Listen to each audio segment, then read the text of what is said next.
Hey everyone, welcome to the 97 Demo Music Podcast, where we give you the latest in music news, and a whole bunch along the way.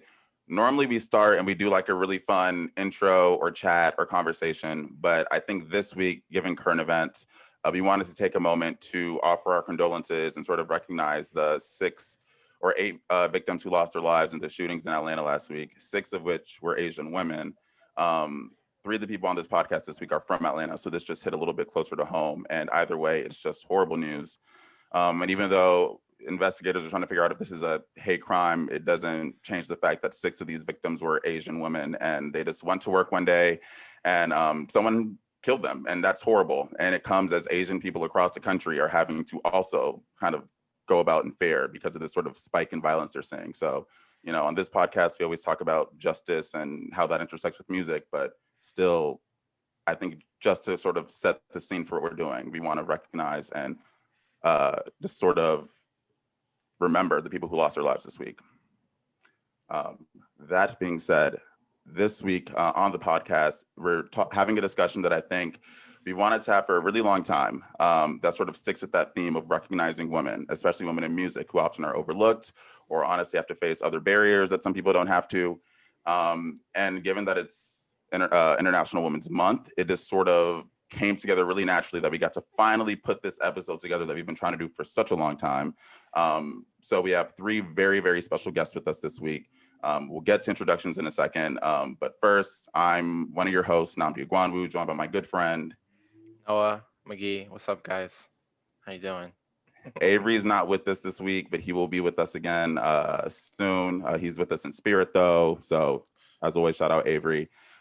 Okay, now I'm gonna get excited. So this week we have 3 very great guests, all of which are women who not only have this exquisite taste in music, but have knowledge of the music industry and talk about it a lot. And we always have noticed and have tried to find ways to bring this woman on the podcast, and it just happened, and we're very, very excited. So I guess I'll just go in the order that I'm seeing you all right now. But first is Lex. Give me a little introduction. Hey everyone, I am Alexis, aka Lex the Rex.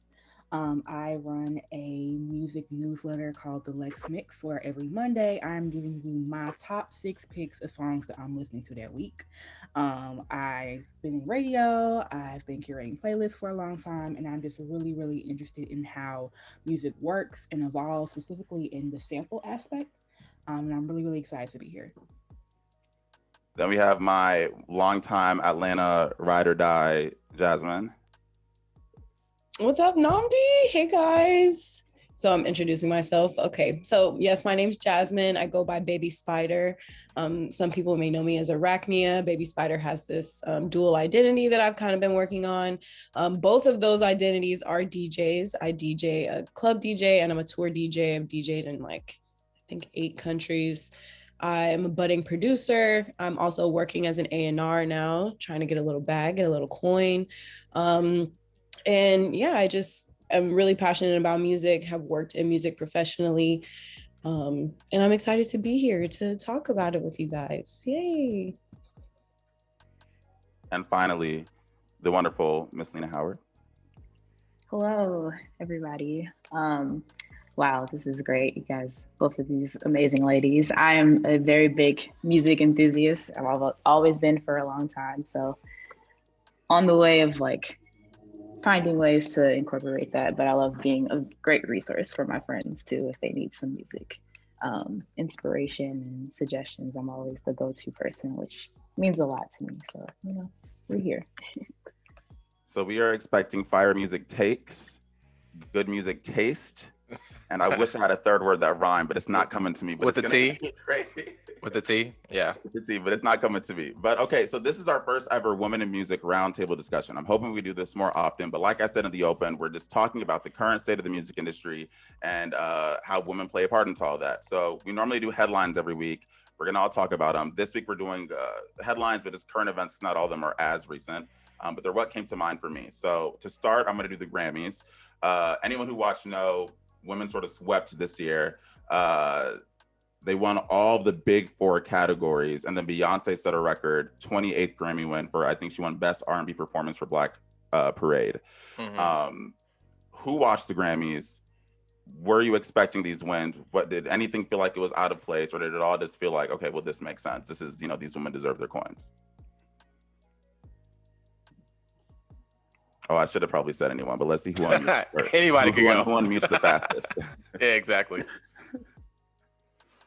Well, okay, I will just say, so I can get this out of the way, maybe shameful, but I did not watch the Grammys. I do have a little bit of a trope with the Grammys. I think that the Grammy Academy consists of a lot of people who have political power. Maybe I don't want to say they don't deserve the position that they do, but I feel like often they use that position to propagate personal agendas and popularity versus really good music. So I think that it is important that this time, for maybe the first time in a long time, they gave a few of the people the flowers that they deserved, especially considering that Megan Thee Stallion is the first Black woman rapper to win Best New Artist since Lauryn Hill. That was a really long time ago, y'all. But I think it's important that they're shifting and they're listening. But I want to hear everyone else's takes on this because I can't really say nothing. It's like talking about politics and not voting, right? No, that's real. I have thoughts. I have so many feelings on the Grammy. So let me first say that I'm a firm believer that you are not going to win them all. And if everyone's fave won an award every time we felt they should, it would not be fair. So I understand I might have a favorite and they just might not win, but it doesn't mean that they're not great. And that also does not mean that whoever won against them is not great either. That being said, I agree with Baby Spider. Like, the Grammys have been tripping for a very, very long time. But in a conversation I had when the nominees were first announced, is that overall, there are people who were nominated for Grammys this year that 3 years ago, 5 years ago, never would have been nominated. Like, you can't tell me that Megan Thee Stallion would have been nominated for Savage had it come out 5 years ago. You know what I mean? In a best rap performance category. So I think that, and there were a lot of underdogs, both men and women based, who got their flowers and were nominated, even if it meant that some of our actual faves did not get what we thought they should have gotten. So I will say that the Grammys are trying, but I feel like there's this thing where they'll get it right on one front and not all of them. And there's always going to be some type of discourse with that. I personally feel as if I was fine with the Grammy winners until we got to the very, very end. Like that Billie Eilish win, I'm still kind of side-eyeing a little bit. Not quite sure where that came from. Not to say the song wasn't good, but in the midst of everything else that was nominated, including Savage, which was everywhere. I don't see how that happened. And then I have strong feelings about her, but I'm gonna save those for later. I have very, very, very strong feeling about her, and that song of the year thing. That's just giving me. It's giving performative. It's giving me, let's keep the blacks happy. Like that's what it was giving me, and I just feel a way about her as a person, like as an artist, as well as the fact that like I think that Beyonce deserves at least 50 Grammys. I think she got 28 Grammys for the wrong song. And I'll leave it there. Snap. Go off. Yeah, points were made. Points were definitely made. Yeah, the Grammys, I agree with everybody. Like, we obviously know they're not going to get things right every single year. Like, it is nice when you do see your faves win. But at the same time, it's like, I feel like they're not being more strategic about it like they should. Definitely agree with like her. It's like I understand her songs are good and like they may be big, but some of the songs that she wins Grammys for, it doesn't seem like, I'm like, was this song even that big? Like how did it win?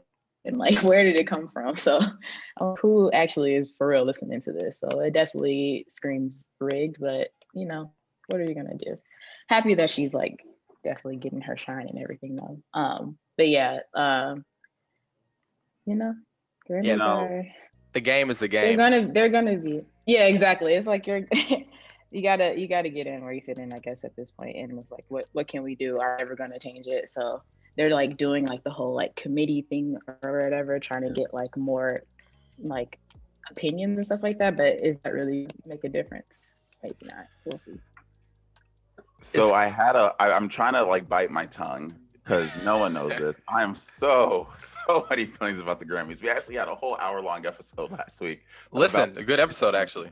And I agree with everything you all said. And I remember I was tweeting during the Grammys live, like Lex knows, because her tweets went off. But I was tweeting live, and I remember when her won, I put my phone down and I was like, I'm not tweeting because I'm not gonna hate on a Black woman getting her recognition, right? But don't say it. No, it's time for me to finally say it, okay? The music journalist in me that keeps an eye on these things understands that the way the Grammys as a institution works, they pick their favorites from a young age and they award them every year. Her is one of those artists who she always gets an award. She used to perform at the Recording Academy growing up as a teenager. She has roots with them, and she won an award every single year for the past 3 years, despite not even having an official debut album. That says like, hey, they like you, song of the year in your off season. That's sort of like for that song in particular. Let's call it thing a thing. The doll is an industry plant, and I couldn't say that, but I'm glad you did. The doll is an industry plant. She is talented. She can sing. She can sing. She is a very talented artist. I will never take that away from her. However, over the past 2 years, some of her placements, if you will, like very ironic that you're performing at the Super Bowl. Very ironic that you have this now Oscar-nominated song. Very ironic that you have 5 Grammys and you don't have an album out. Very ironic that every time there is some type of music singing event, you are always the Black artist on the screen. And it's not ironic that they're doing this with you because they've had you for so long. And honestly, your style of music has changed. From her first little EP was like Losing and all that on there. Mm-hmm. Very much sad girl R&B type vibes to what she's doing now, which is very, social justice based and women empowerment based, which is not wrong, but that's what's hot right now. So it makes sense that not only are you doing it and performing it, but you're getting awarded from it. You're an industry plant. I'm not saying that you're bad at it, but I don't. It is what it is. I don't think anybody's taken away from like the importance of the song because the song's called "I Can't Breathe." I think we're all saying like, it's a good message, obviously, based off what happened last summer in 2020 and whatnot, that whole year. But I think everybody's just questioning like, wow, it's something just nobody expected. It was really, really questionable. I know we don't want to stay on this ever because we got Grammys could go on forever because people have a lot of thoughts about it. I was gonna say there's one thing I wanna add, and we're gonna get more into this later when we talk about like the longevity of women's careers in music. But the Grammys are performative, and often the tokens, like Lex said, that they choose are just a factor of that, of their performative activism, their performative support, their objectification of Black women when it fits into the narrative that they want to push. Because where's Solange's Grammys? That's what I'm gonna say, and we're gonna leave it at that. I just have to leave this one here, and this is going to be very, very but I also was thinking about this, like, it's also very interesting seeing how the Grammys typically go on Grammy, that Lil Baby didn't win for his song that a lot of people consider performative activism, but her won for her song. So, and that's not, again, I don't say to take away from her. I listen to a few of her tracks, her older stuff, love it, rotates, all that. But, I can't not deny what's right in front of me.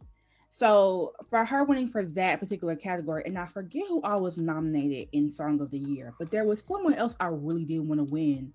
I think it was Dua Lipa. Dua Lipa was nominated. It was Don't Start Now, something like that. Yeah. You just. We on the same page. Dua Lipa, she's good.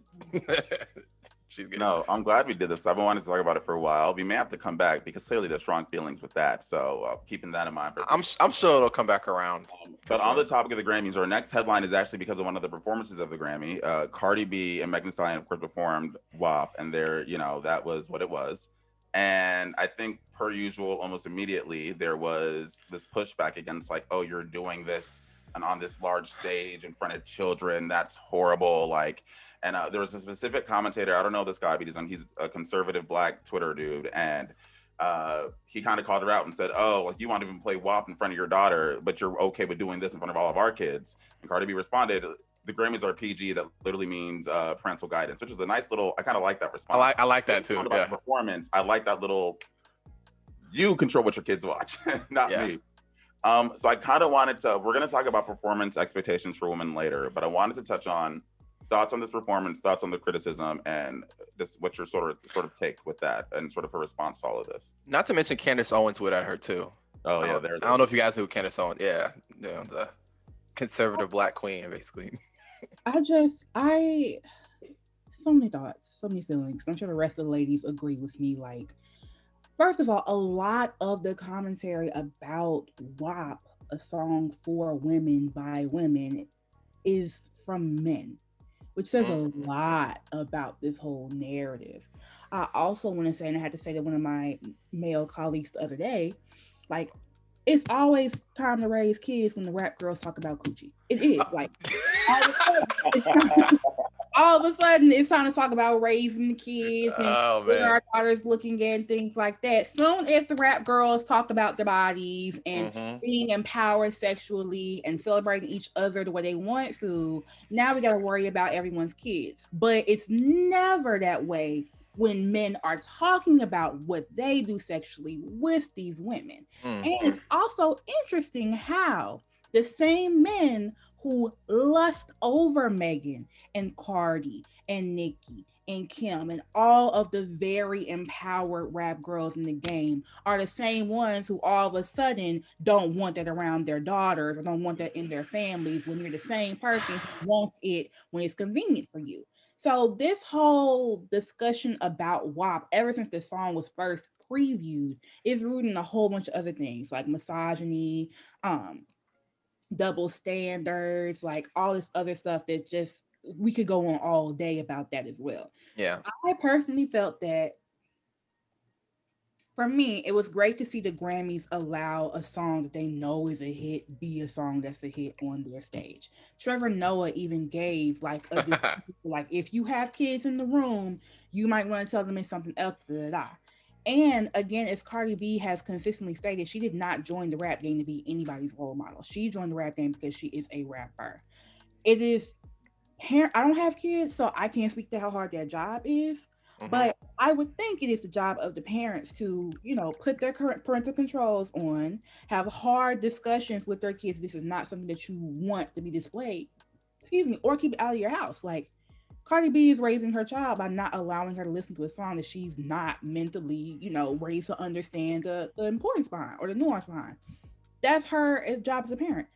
Everyone else has the same ability to do the same thing. So I laugh at these type of discussions because it's like you're blaming one singular song that's less than 4 minutes long for the lives of an entire generation. You know what I mean?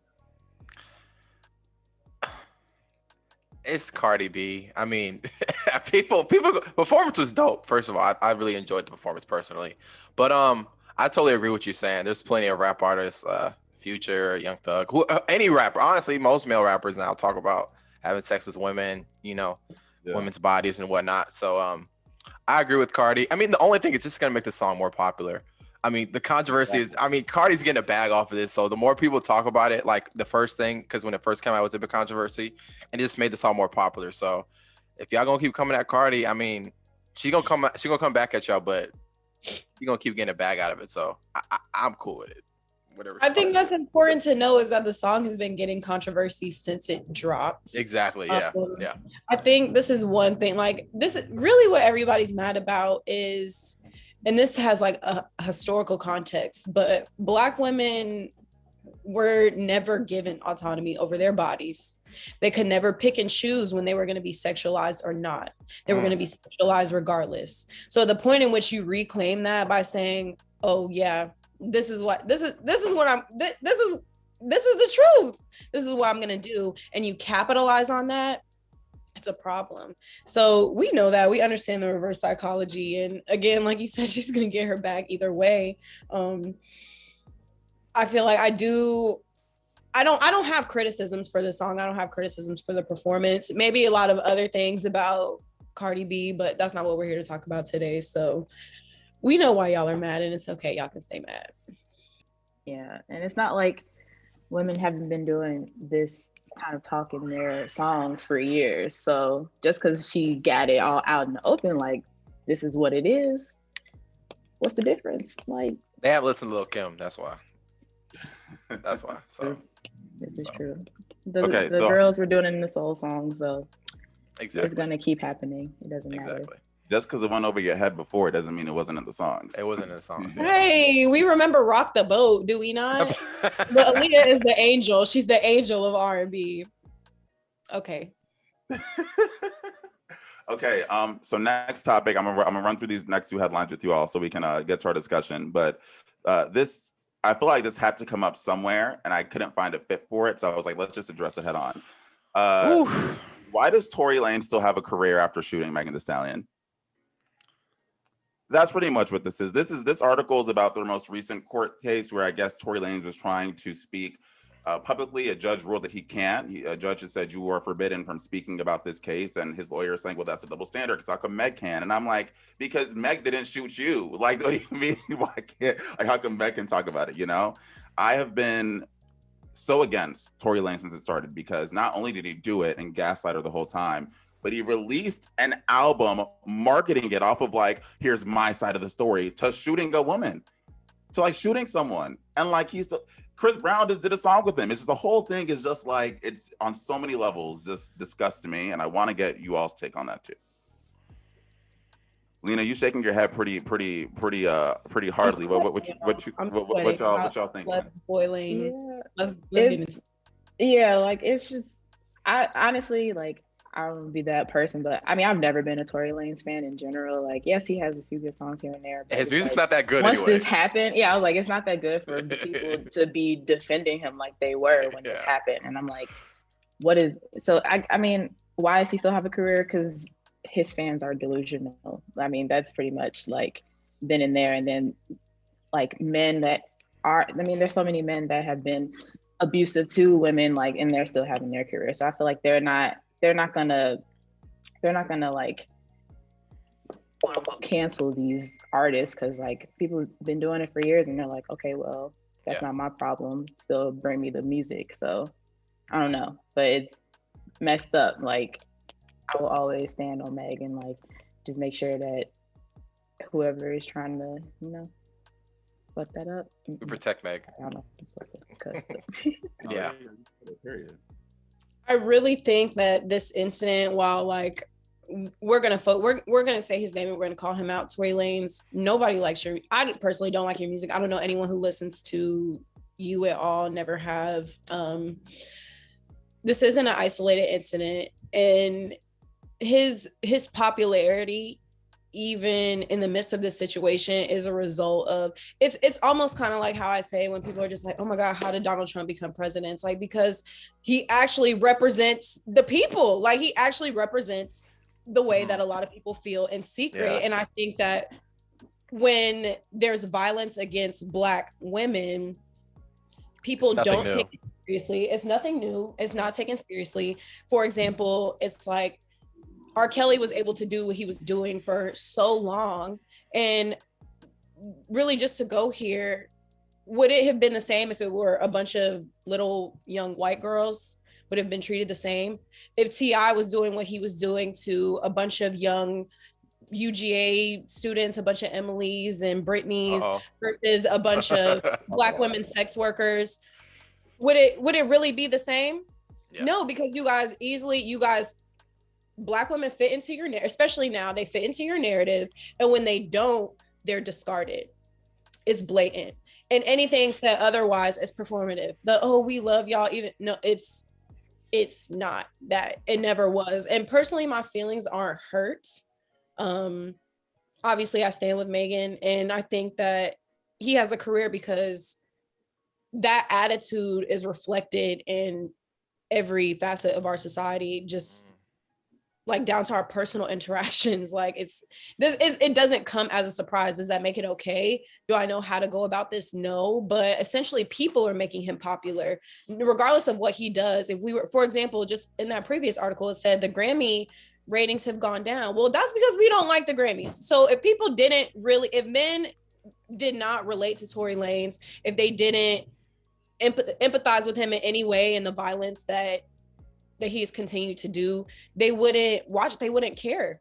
They wouldn't tune into it. So it really just shows the attitude, how this isn't isolated. And I'm not going to say this isn't his fault, but y'all have put him up on a pedestal for doing what he's done. So really look at yourself in the mirror and look at your views of Black women and talk to your bros, talk to your friends, talk to your dad, your uncles at the cookout, really to get to the root of this hatred and this misogyny that y'all have for us.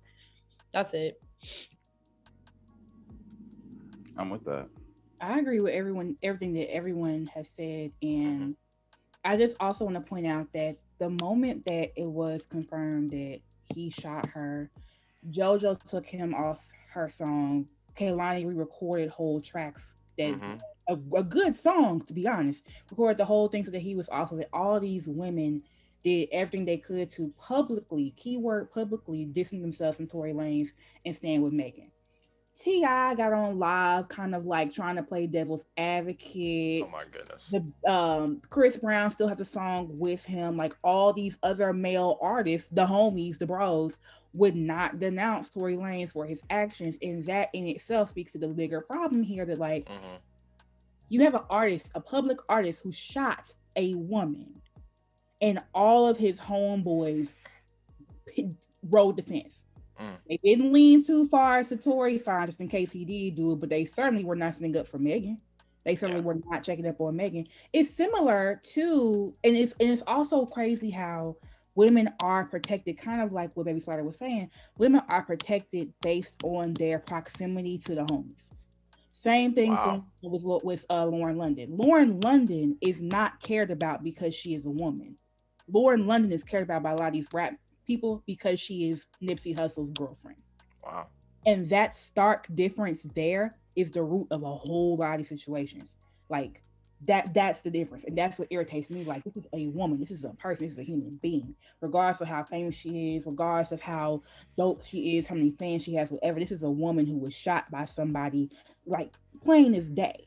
And is not protected by any of the same men who want to work with her, who want to sleep with her, who want them on her songs or anything. None of these male rappers are publicly and firmly denouncing their relationship with Tory Lanez or calling him out for being wrong.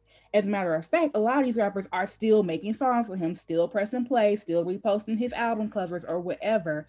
And it's women who were not even involved in no proximity to either of them who are doing a lot of the speaking up. People like us who are like, we're not finna listen to Tory Lanez. Like, it's so easy to block him on Spotify, keep him out of your Apple Music rotation. But the people in power, the men in power, don't want to pick a side. Yeah. So all of that is what I look at. Like, it's just interesting how it really depends on a woman's proximity to another man, how much she gets protected. Had Megan probably been dating somebody who was in the industry, it probably would have been a different thing. But a lot of these narratives bringing it to herself, like she put it on herself, it's clear as day. Yeah, it's interesting. I don't want to say on it because I know we got to move on, Nnamdi, but kind of like I said in the last episode, I was saying like how race is involved in everything in this country, whether it's the Grammys or whatever. So is, the gender and sex of a woman or a person, it's involved in everything. So I think Baby Spider said, it's like people are surprised, but it's what the country is. Men are going to protect men. They're gonna be like, oh, this what the homies do. So I think it's all well. So I think everybody, Yeah. Yeah, I agree. well said. I think Any woman, he shot Megan Thee Stallion. Yeah, Like, exactly. Yeah, exactly. It would have been bad if he shot anybody, but then it's like he shot Megan too. It's like, wow, and people still, so it's crazy. So and I just had to mention, she wasn't even going to say anything, which is a whole other thing. She wasn't going to say that's a whole nother thing. She wasn't going to say anything. She was still wants to protect him because, as she said, the laws was out there and they already killing Black people. So I'm not going to further give them a reason to shoot you. I was going to remain quiet. Then he got beside himself, tried to defend himself, and we didn't really have to know what was going on, to be honest. And now here we are. Yeah, whole other discussion, but just pointing that out as well. we feel you. We feel you. That's what- I'm glad you mentioned that. I didn't want to end on that, so I'm gonna quickly just highlight this story that Baby Spider put me on, and it's just Megan Thee Stallion and Fashion Nova. They partnered. And they're giving away $1 million and donation grants and scholarships to, I believe, women. They're doing this for Women's History Month. So I think this is just to support female-owned businesses, education, charities, and organizations. And I always love it when I see artists using their platform or honestly just money to help others. And this seems like a really fitting thing. Meg has done a lot of stuff like this too. So shout out to. It's called Women on Top. Yeah, shout out to Meg. Google it. Yeah, so that's dope. Okay, so you all, we're gonna start. Like that wasn't the discussion. We're gonna get even further. Because I have a couple things I want to talk about. Before we do that, though, I'm actually gonna stop my screen share because I shared it on the wrong desktop, and then we're gonna just move this over here. No, it's all good. God is gonna let me do this really quick, and actually, we're fine. So let's get into this actual discussion. So, hey, zoom in a little bit. Zoom in a little bit so we can all see. Yeah, zoom in a little bit. Okay, I got you. Yeah, just zoom in. You good. So yeah, I there we want go. to start with, I'm dividing this into 3 different sections, right? The first is women running the game now. Then we're going to talk about women who shape the current music landscape, and then the overlooks. So to start with running the game now, I just put in pictures of Megan Thee Stallion and Doja Cat because they're who came to mind first. But this is really a place to let's talk about the women we think are doing their things, give them their flowers, and then honestly ask, do we feel they're getting the recognition they deserve?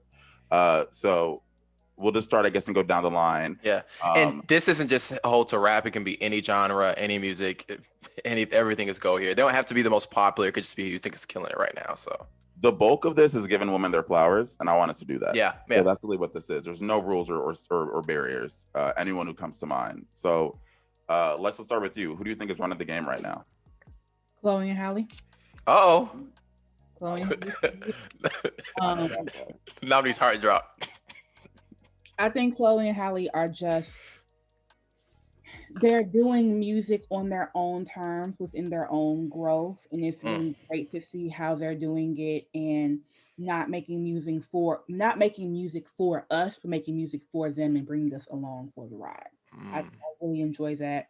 And I like seeing how they're getting more involved in the social media space, which, as mentees of Beyonce is something I was not expecting. I was definitely seeing them, being a bit more quiet and not necessarily diving in or trying to develop their own personalities on social media.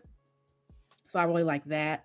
In terms of the pop girls, Dua Lipa, she has me by my neck. Like, with you. Don't Start Now. That's a song. That right there. That's a song. And the girls told me about her, and I was like, I don't know. I'm with you. That's the one. So definitely those 2 for sure. And I honestly, I'm going to say this, and this might not be, in the shadow of Megan and Doja, whatever. I am really a fan of the City Girls. And I say this to say, because if we're talking like best album last year, as an album, that album, City on Lock, was phenomenal. Like, very well constructed. It flew together. Transitions were impeccable. Features were obviously well put. That was a great album.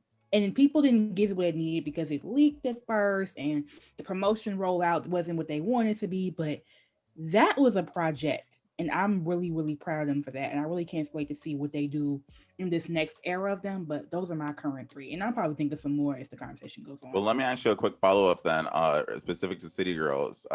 Do you think they get the recognition they deserve? Because I find even when people talk about female rappers right now, a lot of times it may be like Meg, Doja, and even Saweetie. But a lot of times I don't feel like people talk about City Girls. So do you think they get the recognition they deserve? I don't think they get the recognition they deserve because I'm trying to put this in the exact way I want to put it, but I don't think they get it because I don't see them crossing over. If that, they haven't crossed over. They haven't tapped into like a bigger mainstream market. You know what I mean? They're staying very true to their Southern Miami rap girl, Coochie Saw roots. To be honest, like I hear the Trina influences. I hear the LaChat influences. I hear the Diamond from Crime Mob. That, and as a Southerner, that's my kind of carrying on, you know? Mhm. So I can see how that doesn't translate when you have Megan who's doing songs with, you know, Maroon 5, or how Doja and Megan have gotten on the Ariana Grande track. Now, I don't say that to say that they're not staying true to some rap roots or whatever, but they've been able to mainstream and tap into this bigger market that can, you know, constantly play them. City girls, they're the city girls, and like they're true to themselves in their particular niche. Mhm. So I'm not surprised when I see them slept on in terms of who's running the game discussions, but that doesn't mean they're not clearly running it. You know what I mean? Yeah. Yeah. Lena, what about you? Tell me who you think is running the game right now. I mean, definitely Doja is very high up on my list, of course. Like, obviously she's been doing this for a very long time, but it's amazing to see her like actually like, and her growth has been amazing. So and then finally seeing people like, okay, like, yeah, we like really mess with her. Like, it's really nice to see that. My personal favorite, I guess, in like terms of like Black Twitter, Victoria Monet is definitely running the game too. For me personally. So she's been doing it all. And honestly, like I wasn't listening to her music like way back then, well, like all her older music. Like I'm just like now starting to get into it. But this project she dropped last year, Jaguar. Oh yeah. yes. Oh, you just Shit. And then the live video she just had for Jaguar is amazing. So Oh, I didn't know she was like writing so many songs for people too. So that's very dope. So like you she just wait till I got scroll it on both down. ends, you know? yeah. We're gonna get to her in a minute. Yeah. Get her Yeah. flowers. Don't worry about that. She gonna get her flowers. She liked one of our tweets too. Victoria Monet. Yeah. So if you want to come on the pod, Victoria, we're still waiting Victoria for that. Monet. Don't worry. We yeah, exactly. So Yes. Well, A Lena, lot of other people are more overlooked that I'll come back to a little bit. yeah. Well, let me ask you about Doja, because I'm sorry I always do follow-ups. It's a journalist in you. How that sounded. But Lena, let me ask you regarding Doja. I remember back in May when she was on her ascent, she had that whole scandal with May 2020. you know, she was in these group chats and she was doing this and that and twerking. And I remember when it happened, I was telling people a lot of these are unsubstantiated claims. Like we have no clue if she was, well, we have no clue if these people are white supremacists. We don't know if these people are racist. We don't know any of that. Someone just said that and everyone is now running with it. But have you been surprised to see how much she's been able to still continue to rise and be fine despite that kind of obstacle that was put in her way that like maybe 2 years ago would have been enough to say, okay, we're done with her? I mean, not really, because like she has the TikTok girls on lock. Like she was going to keep progressing regardless. So I don't know. Like people were like, oh, we're going to cancel her, blah blah blah. I was still listening to her music because I couldn't give it up. The album was way too good to give up. But it's just like, and then when it ended up being false, so I'm just like, oh, so now they're like people are trying to get back here. But I didn't really see her like actually going cancel because like she still had a very strong fan base, and like her music was still, she was going to get her performances regardless. She was still going to get her plays. So I didn't really see that being a pretty large barrier for her. Mm-hmm. Yeah. And I agree with you. I remember when that was happening, the one thing I said, I was like, she's not going to get canceled because right now, for being honest, the only artists that I say are matching her in artistry right now are Chloe and Halle, maybe. But between Doja's like performances, her music videos, I don't think that many people realize she makes a ton of videos. Yeah. And they're all kind of like these insanely beautiful, well-produced things. And her performances, what was the one where she did like the musical Broadway theme performance at one of these award shows? Oh yeah. I think it was for Say So. It was just like another like that version. was dope. She was doing all these variations of Say So. I know. And I can appreciate that because, you know, when an artist has a hit, they're going to have to perform it nonstop, but she is doing something different every time. And I like that a lot. And I also want to say that a lot of people are making music for TikTok. Yeah. As TikTokers are taking Doja's music and just accommodating it. I agree. Doja does not have that bubblegummy, you know, here's a quick hit, whatever. But music is so good that people are honestly going to put it on whatever they can. Like Streets was not no TikTok record. That is a B2K sample. she didn't do the Drake thing with the Right foot left, like that was for TikTok and TikTok dancers type thing. Yeah, like, but they made that a hit like on their own. She didn't intend for that to happen. I don't even think she would say so. Like the girl who was actually in the Say So video just made the dance up. Yeah. That, you know what I mean? So that also speaks to like her power. That's a good point. So Jasmyn, I'm interested to hear who you have to say. Who do you think is running the game right now? It's different for me because, I stand with all the underground girls. That's like my whole thing. I think that being said, if I had to choose a mainstream favorite right now or underground, hey, you don't have to do mainstream. I want to stay true to the discussion, so I'm gonna start with SZA. Okay. SZA started off. I've been listening to SZA since 2012, and SZA started way back when. Like I'm talking like See SZA Run, SZ, like Tumblr. Like I was following See SZA Run on Tumblr, like way like deep in it. So I'm not one of these new fans. It's not even that. It's not even that. And that's why I wanted to get into SZA, because I think it's important to note that when SZA came out, she was making she had crafted this alternative sound that stuck with me and where I was like at that time in high school. And it's not even like I know a lot of people are like, oh, my fave was this and this, and wait, because you could say the same thing about Doja Cat. Doja Cat was making like way different music like way back then. I'm not angry. I'm actually really elated to see the growth that SZA has had from being alternative and wanting to quit music and having even like growing her voice, like going from like this ambient alternative experimental sound to something that can translate into like a Good Days, which has had immense unprecedented success, when this was just like a random drop that she dropped it on her Instagram and YouTube at like midnight one night. Yeah. And I think SZA is just like all around a great artist. Like we don't get scandal from SZA. We don't get negativity from SZA. She's beautiful. Like we've seen her growth as an artist. Like that's someone who's like taught, like when I look at like, wow, when I see longevity and when I see someone as an artist that I feel like has been cultivated, like even like in her roots in gymnastics, and now how she has like transitioned to having like these beautifully choreographed like dance pieces and all of her performances and videos, and like the Good Days video dropped and she has like a pole routine in it. Like she is like staying true to herself throughout her growth, and that's something that I really like. I really fuck with. SZA's top tier. I also want to follow up on what Lex said with the City Girls. The City Girls is definitely like,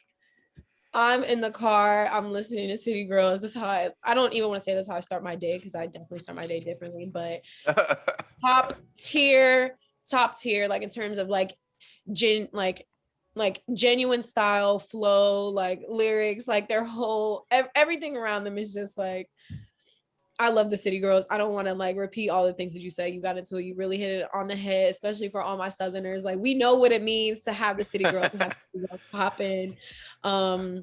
So I definitely want to say that. I think someone who's on the come up, I don't know if y'all know, but I definitely want to shout out BK the Ruler. I find that BK the Ruler gets like these comparisons to a lot of like her male counterparts, especially because she's in her early phases. And I want to say she's not independent. She's recently signed. So congratulations to her. She's really young and doing it.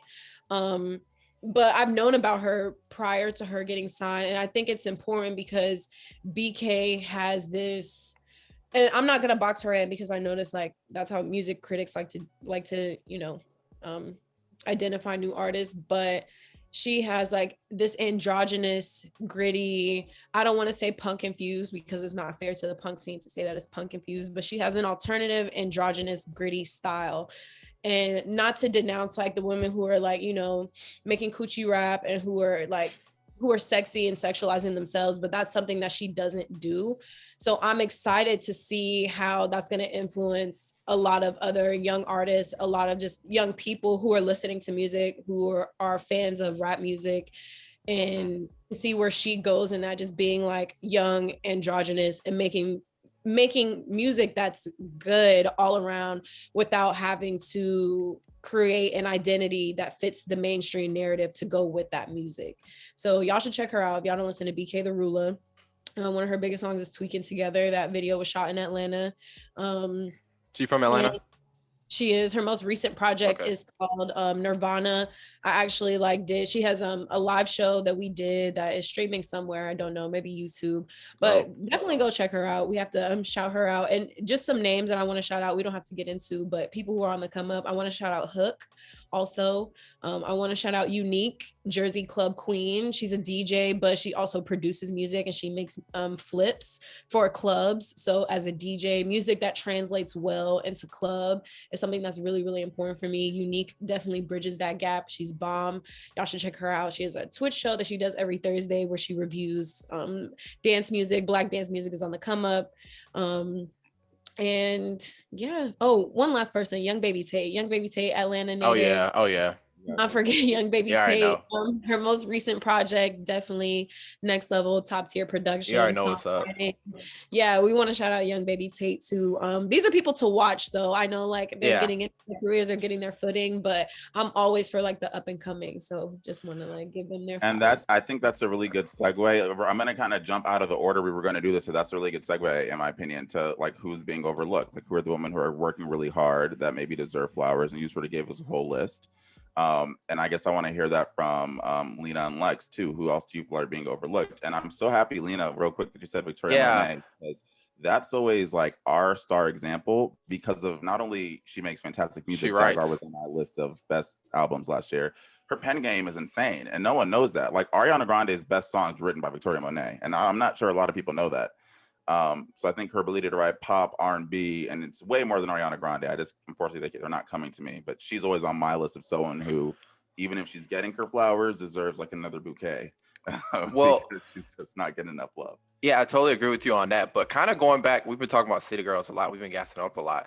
But I think something that I wanted to point out was like, because we feel like they're killing it, but also I agree that Lex kind of said they're overlooked, because I think a lot of people think that an album that has to be considered the best album has to be this deep J. Cole, Kendrick, oh my gosh, lyrical, spiritual to the Black community. Is not, I think I always define something as like, if they complete their goal the best, like for example, one of my favorite movies and one of Avery's favorite movies, shout out to Avery, is Superbad, because it's a hilarious movie. But why is that not considered among the best written movies? Just because it's a comedy movie, but it achieves its goal the best. You know what I'm saying? If City Girls, goal is to like make the turn up music, and they do it the best, and they do it great, and it flows together great.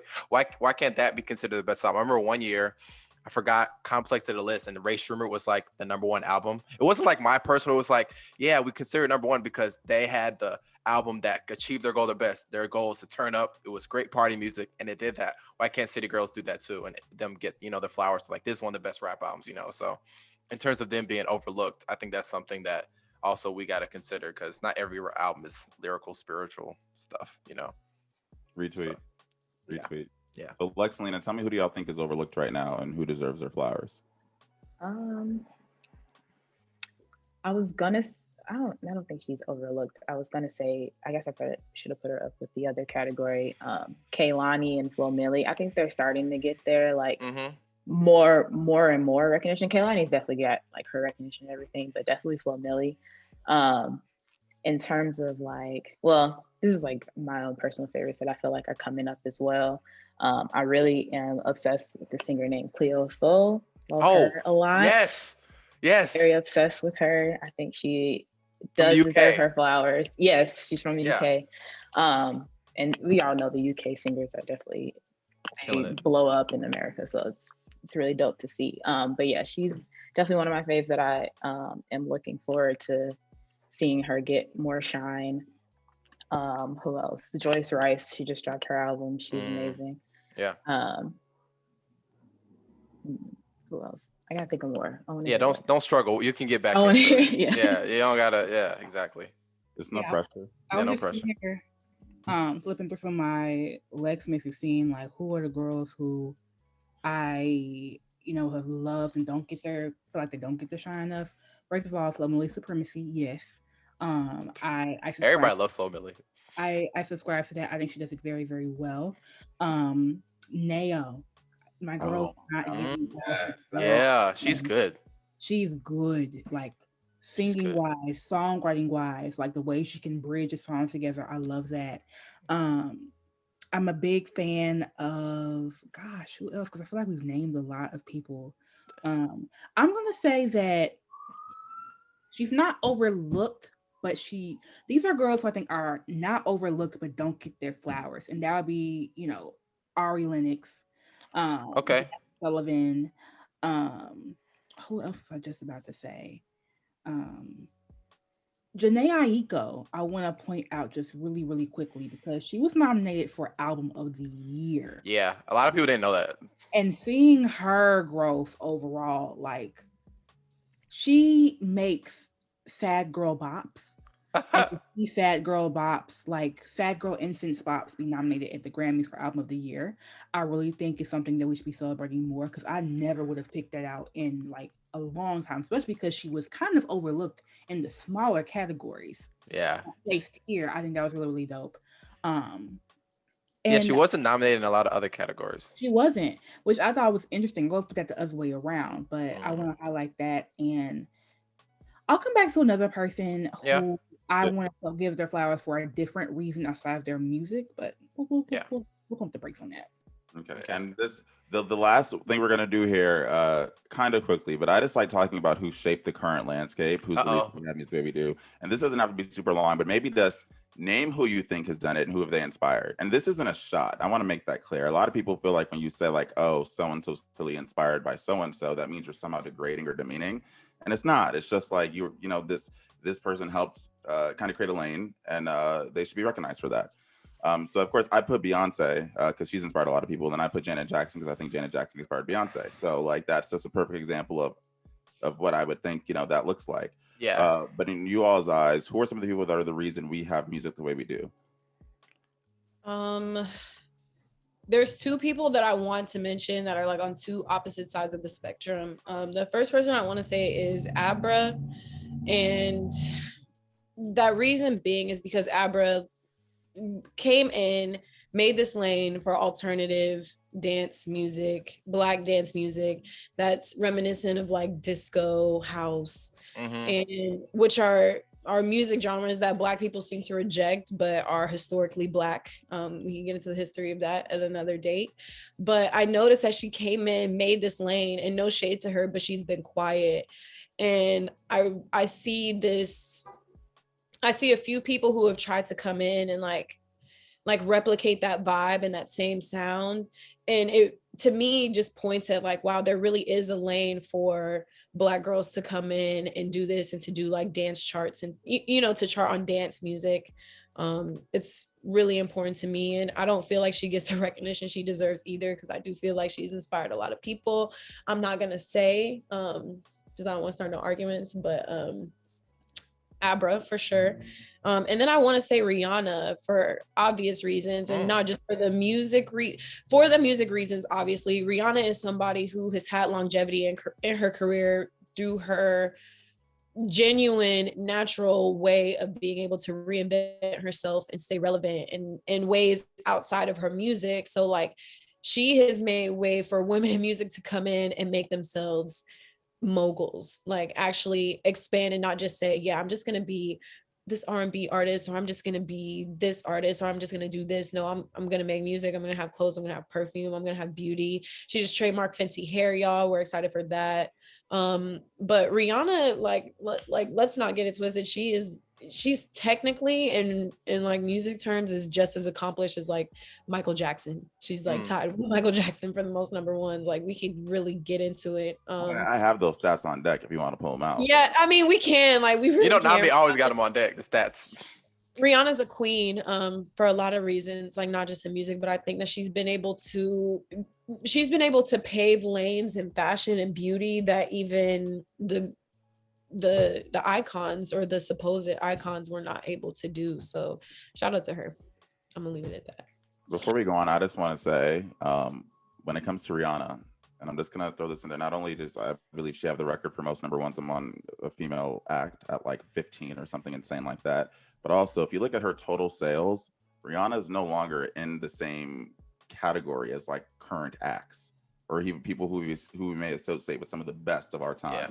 She's up there with like historical figures. Barbra Streisand, the Beatles, Like, and Rihanna is somewhere in that list. In that lane right there. In terms of sales. So it is sort of incredible. And I think when people are like, well, where's this new album? I'm like, look, this may hurt to hear, but Rihanna's probably only going to give us one or two and then calling it a day. Like she doesn't need to. If she's going to release one at all. She never needs to give us another album. She had an album that had the most #1 hits like that we've ever seen on what, like her singles. Like shout out to Loud, y'all. Shout out to Loud. It had a lot of #1s. Her whole album was pretty much on the #1 chart for a whole year. And not only that, Rihanna consistently delivered an album every single year from her start date in 2006 up until when she started doing Anti. So yeah. And Nnamdi, I know we got to move on, but I kind of want to give somebody a shout out too, because I'm like the rap guy on here.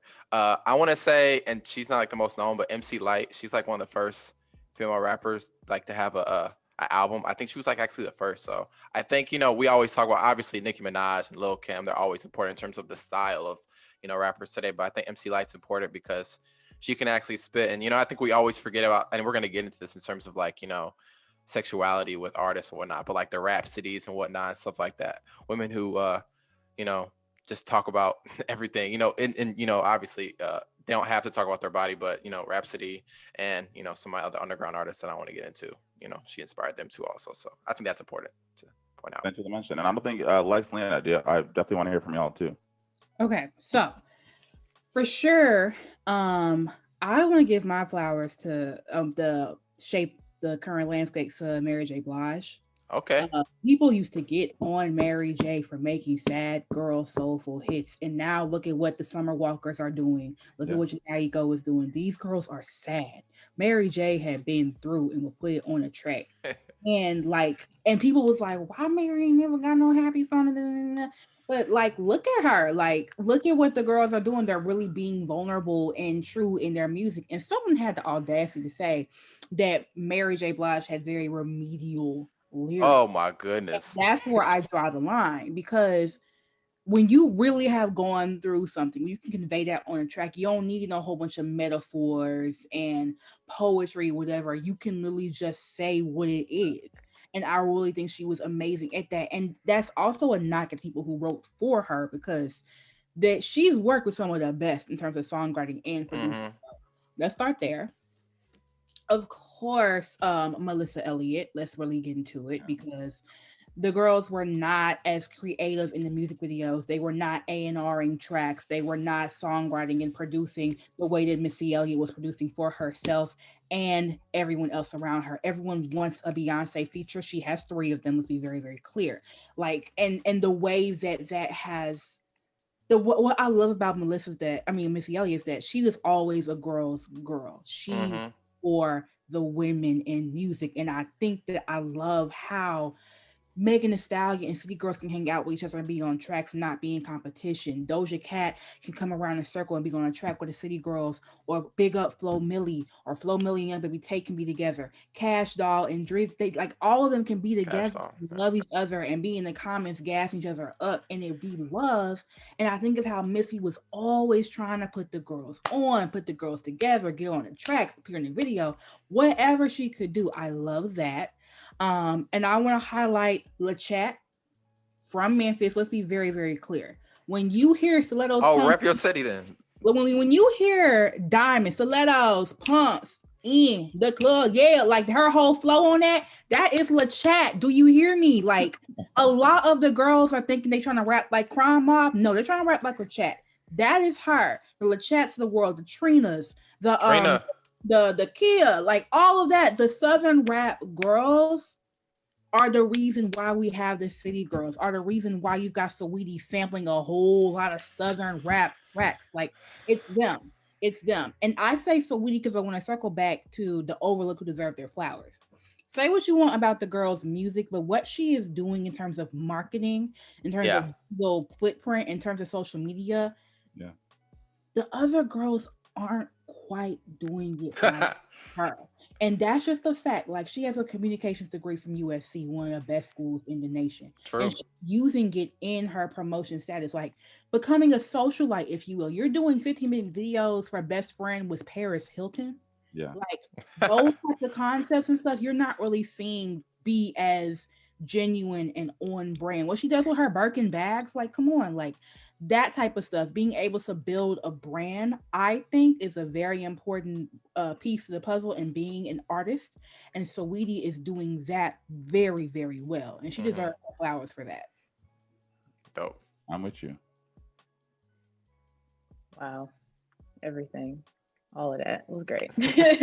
Everything everybody said. Kind of to go back on like the dance tip that Baby Spider was talking about. I mean, despite our opinions of her, but Azalea Banks definitely has a lot of influence. She does it right on the music tip. I gotta give her that. I have to give her that. And like I hope it doesn't sound like too crazy. I personally would even say Lauryn Hill has, I mean, obviously she's had like the one album that like everybody loves to go back to, and like what is it, like however many, what is it, Diamond maybe she got on it, I think it just like went Diamond. Didn't it just go Diamond actually? I think it did. So I think it or just triple did platinum, one of those. I hate to interrupt, but if you know me, you know. So I'm just leave it at that and go on. I think it just went Diamond though, like really recently, like within the last week. Yeah, I personally, I think she definitely has some influence with the rap singing aspect that comes out, and not even just with women, probably with men too, but they probably don't admit that. But that's just my 2 cents. Besides the obvious ones like Beyonce and Janet Jackson, who's not been influenced for all the pop girls like Britney Spears and all the other stuff. So you guys all had. Go ahead. Can we just touch on the Azalea Banks again? I was just about to say, like, literally talk about it in cyberspace for a minute, but yeah, y'all can say what y'all want to say about Azalea Banks. One, she ain't never lied. Two, she has bad opinions, but she has never lied. Two, that bitch is the most one of the most talented. Thank you, Lena. Thank you. Like, I was just like, I know y'all won't come for me, but no. Azalea Banks has definitely been a punching bag the last couple of years on social media for like whatever reason. Well, no, wait, hold on. She has been a punching bag though. I'm gonna throw the other side of this. So Azalea Banks hasn't necessarily been a punching bag as much as she says things that is just sometimes, crazy. True. Sometimes the delivery of how she says things is crazy.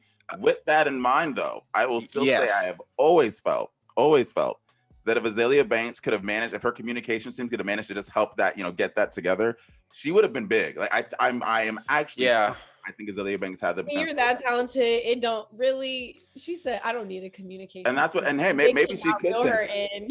She still has a fan base that really goes hard for her, so you got to respect that in that sense. But yeah, kind of. And think about Azalea Banks. She was like really quick in the internet age in terms of like that type of music. And then I think of people like Tierra Whack and stuff like that. People like her. And not even that type of. They don't make the exact same type of music, but like Chica and stuff who's getting her flowers too. But yeah. I agree with you on the Azalea Banks tip. So yeah. Tierra Whack had one of the best verses last year on TV. Oh yeah, that's really just that. She ate every single rapper up on. She makes great music too. She's dope. Phenomenal. Whack World is still one of my favorite projects. So I still wish Fleabag was longer. I wish all of them were longer. That's the one. And I thought she was agree. gonna keep going with that thing too. Like all of her songs are like technically really short, and I'm like, girl, come on, Yeah. I'm the short album king. I love short albums, but I feel you. I'm the short album king though. I love that. But, okay. So in this last Winks, I know I told y'all an hour and we're already there, but it's okay. It's okay. We roll with it. More minutes out of y'all. But I wanted to quickly talk about the music industry as a whole, because I always say a lot of this stuff is systemic and there's problems that are deeper than, I think a lot of what we talked about today are problems deeper than us. So I'm going to try to make this quick, but I just want to get your opinions on a couple things. So I'm calling them problems, call it barriers in the industry for women. And I've just been kind of Googling, researching different studies and reports and just pulling what I can find. So the first one was ageism. And Taylor Swift, who we haven't mentioned, call her the top of whatever.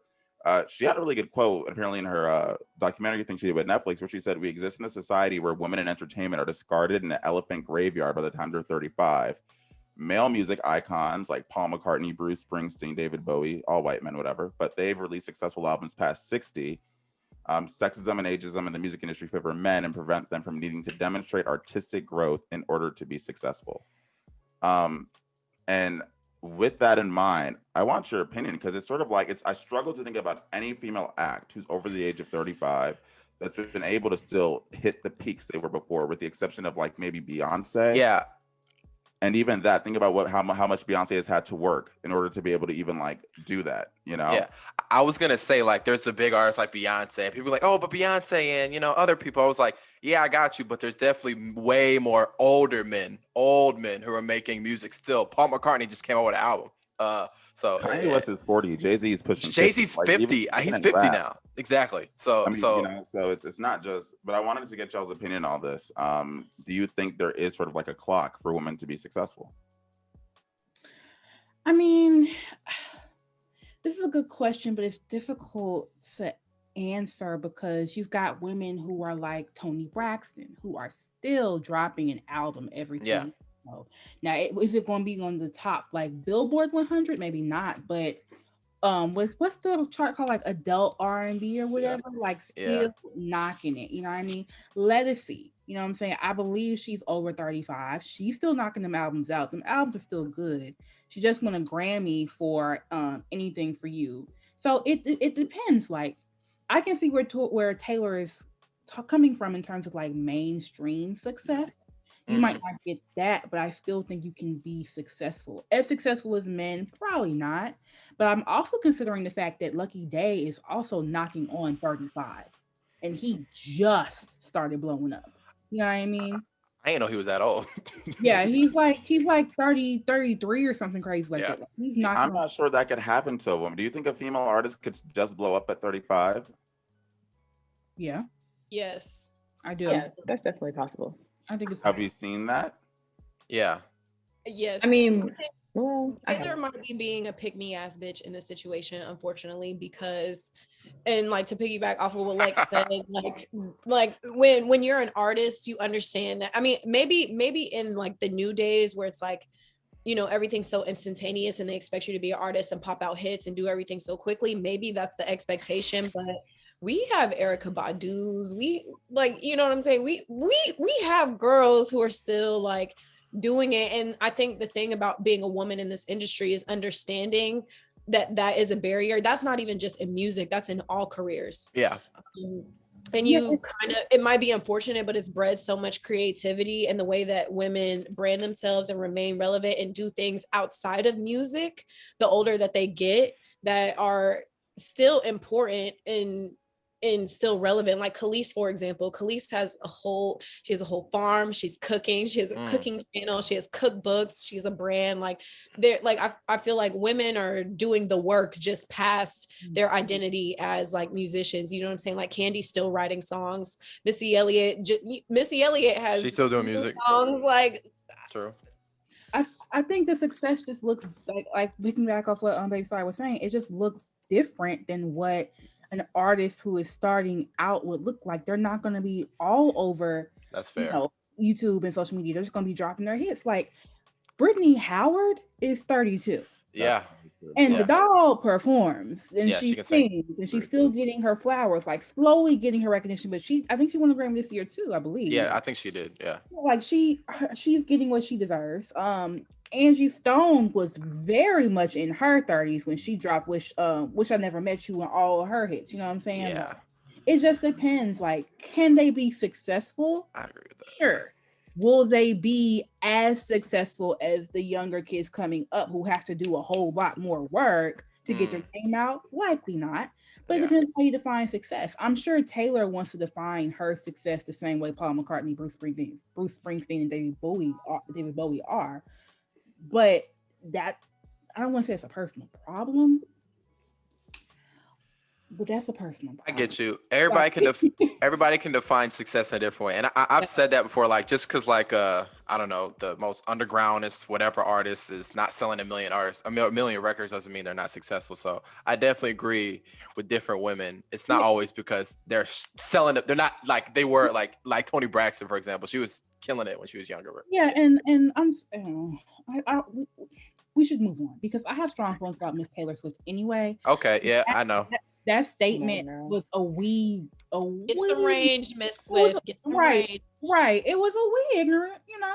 It's also interesting how you're comparing like your success as a woman to the success of white men, which literally you're trying to, Like, Got you. Literally. Got Okay, wait. So this is on me. The Taylor part was the quote. This other paragraph was from this article. But I still think I do still think when she Yeah. says that statement, she is comparing it to. Yeah. right, comparing it to white Yeah. men, when there's a slew of successful women of color who are still doing the tours, dropping the albums, and making the coin, but y'all get this. She loves to omit things sometimes, which happens, but we'll leave it at that. I feel you. I feel you on that. Okay, so now this is the second one. And I don't even know if this is sexism, but that's just the word I put on it. So Berkeley and Women in Music, which is an actual org, did a study. They found that 61% of women said their career played a factor in the decision to have or raise children, citing concerns with work-life balance and financial constraints. In a survey section, nearly a quarter noted that they have chosen to have fewer children, not at all, due to career-related concerns. And this is something that I don't even think is specific to this music. I think this is most careers, honestly. But when you think about the fact that for a while, it was sort of this unspoken rule, at least in my vision, this unspoken rule that if you're a female, if you want to be that top tier, right? A kid will slow you down. You can't do that. I remember when Cardi B got pregnant with Culture, people were on Twitter saying, "Oh, that's it for her. She had her little 1 year moment. Now, she's gonna take care of that baby." And I feel like that's sort of been a narrative. So, what is your thoughts on that? And the reality that for a lot of women, apparently in music, they have to really consider: do I want to have a kid or do I want to go on tour? Same thing happened with Carisha.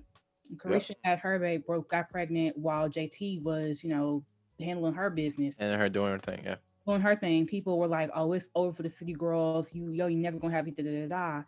And it really just speaks to how women, like Nnamdi said, are in general are treated once the topic of childbearing and giving birth to a child comes. Like in the corporate America, the moment you announce you're pregnant, they're already secretly looking for your replacement in the event that you don't come back from maternity leave. You know what I'm saying? Yeah. Or they give you short maternity leave so that you can come on back and be away from your child.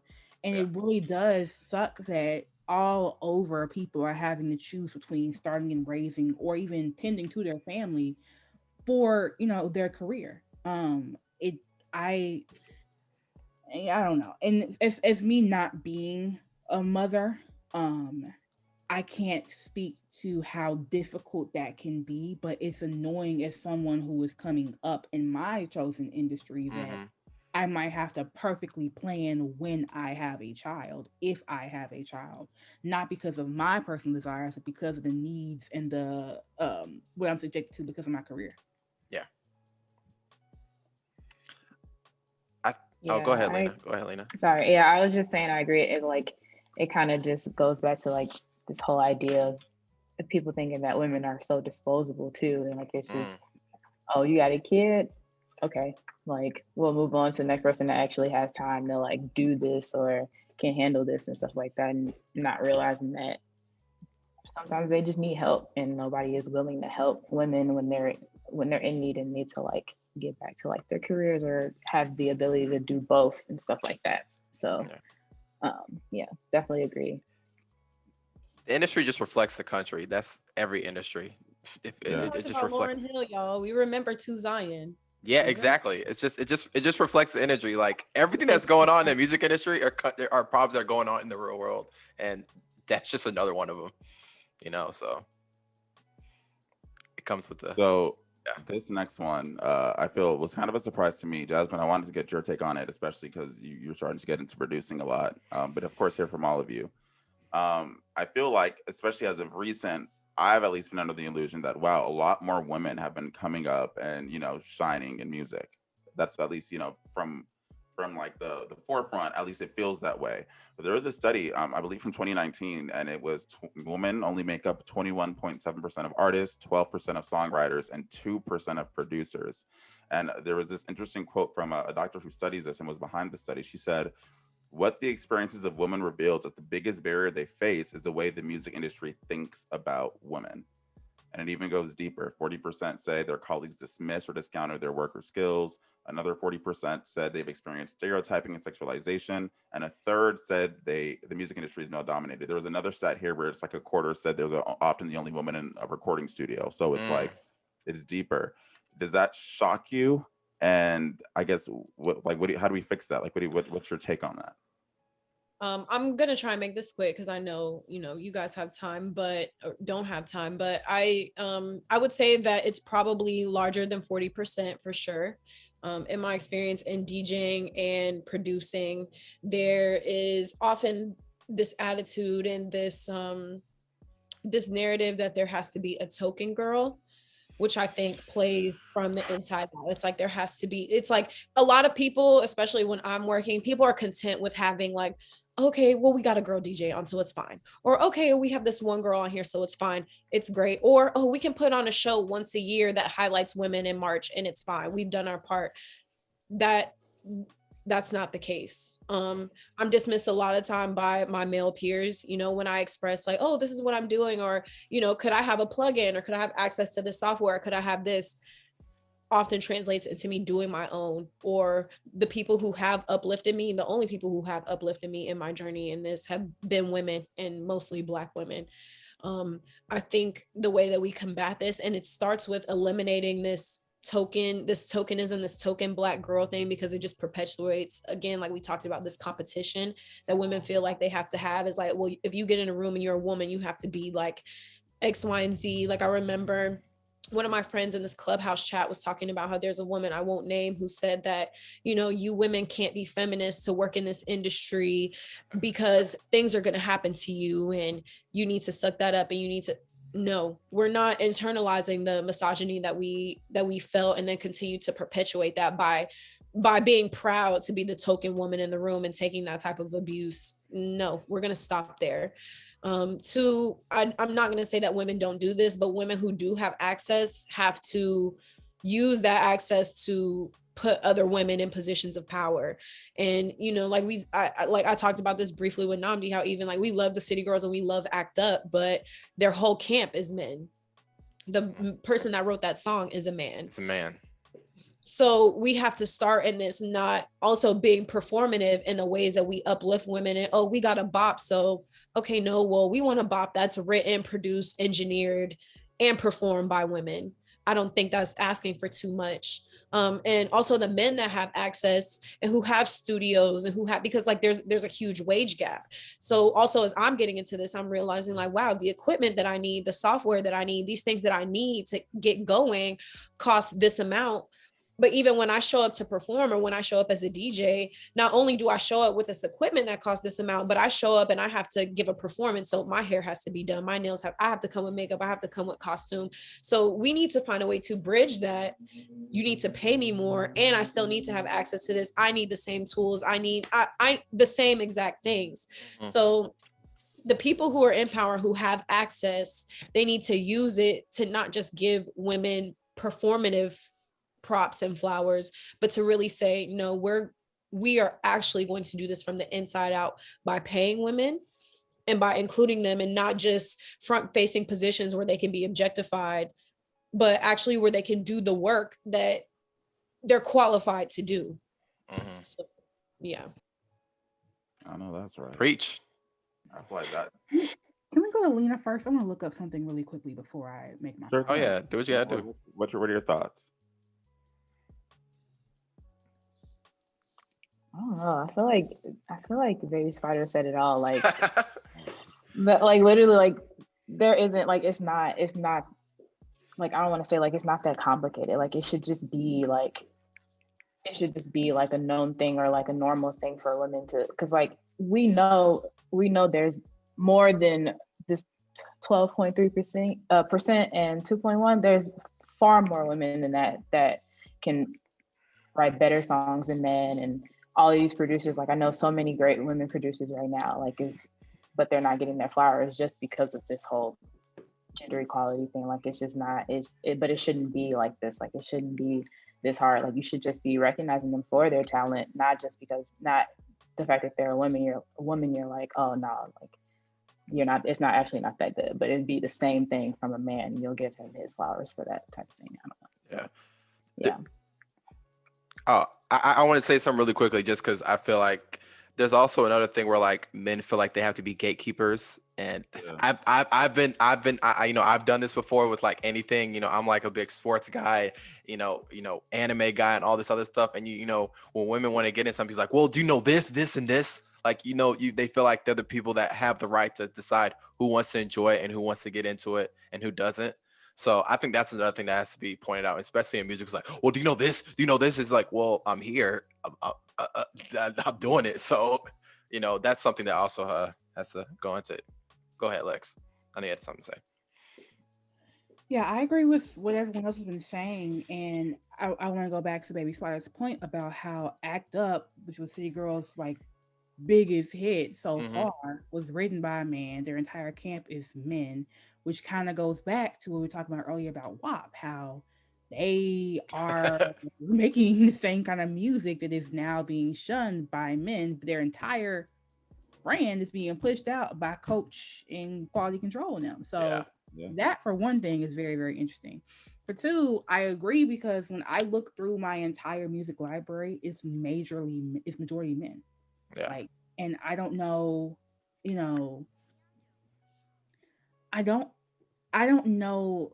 That's not to say that I find male artists' music better than female dominated music.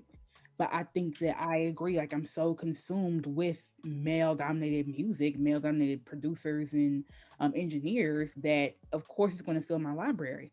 The fact that Nicki Minaj was the only real mainstream rapper for years, like a 10-year run of close to a decade, close to a decade being the one girl, and she came off from Young Money, which was a camp full of men. You know what I'm saying? Like full of Chanel too. Chanel was there too. You remember that? Y'all remember Chanel? Y'all remember her? How about Chanel West Coast? No, bro. There was the girl. There, I'm sorry. I know who you're talking about. I know who you're talking about. But yeah, like that. Can I say something to piggyback off that? I don't want to cut you off. When I watched Point Blank period, I noticed that even both Jatavia and Carisha were like, yeah, like, you know, I've seen in the past how, you know, all these female rappers were all brought up by camps of men. You know, Trina had Trick Daddy and Kim had Big and blah blah blah blah. And it's like, wait, but you guys came out with QC, which is Yachty and Migos and Coach K. So I feel like even that statement alone was, one, like false, and two, just showed and like perpetuates this sense of like, yeah, we have to be the ones and the only ones to do it. And it's like, wait, no, that's not the case. It's like, y'all are doing this and you can do it differently, but that doesn't separate you or elevate you higher than these other women either. That just really stuck with me. I remember when watching that too. Good point. Yeah, it's just interesting how, and saying like all these people who were discovered by male artists, and that's why I'm happy that Issa Rae is doing her own thing, pushing out content, pushing out artists like under her umbrella. Like I definitely want to get out of especially like it's 2021. Like, come on. I want to get out of the scope where you have to have some type of male backing or some male counterpart in order for your music to pop. Like, it should not be a thing where when you see a woman, her number one or most notable contributor is a man. There are so many other talented women who are just as deserving and equal and need equal support. I was trying to find out the gender distribution of support of music. Like, do women support music? Like execs? Like, not even execs, like literally consumption. Like, okay. Yeah. 2011, there was a study that came out that said, like, in terms of like spending the actual break, like going to concerts, buying the records or whatever. That's interesting.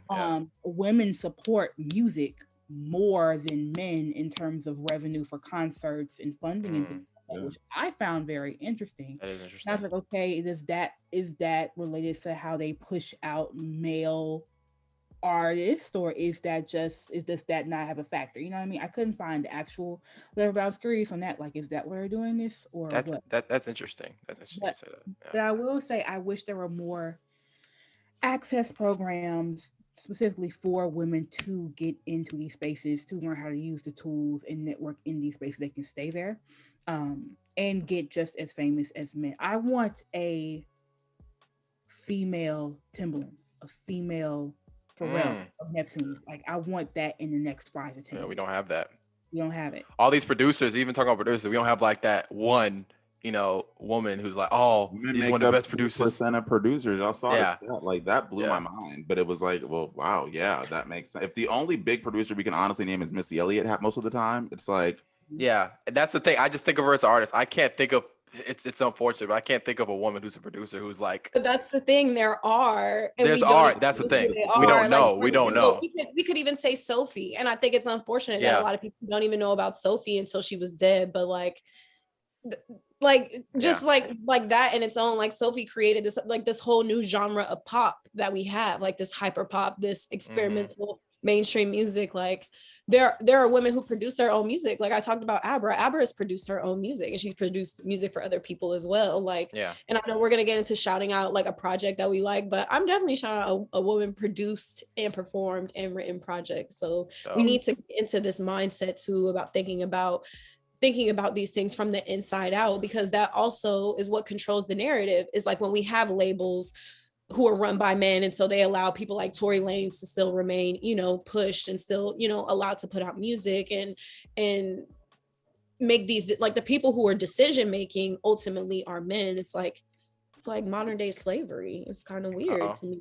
And to piggyback off that, like that's why I highlight Chloe and Halle. Like they write and produce a majority of their own stuff. Chloe is currently in the middle of her studio uploading TikTok the beat that she made in her sleep last night as we speak, more than likely. You know what I'm saying? Like I told Nnamdi and Avery that album coming.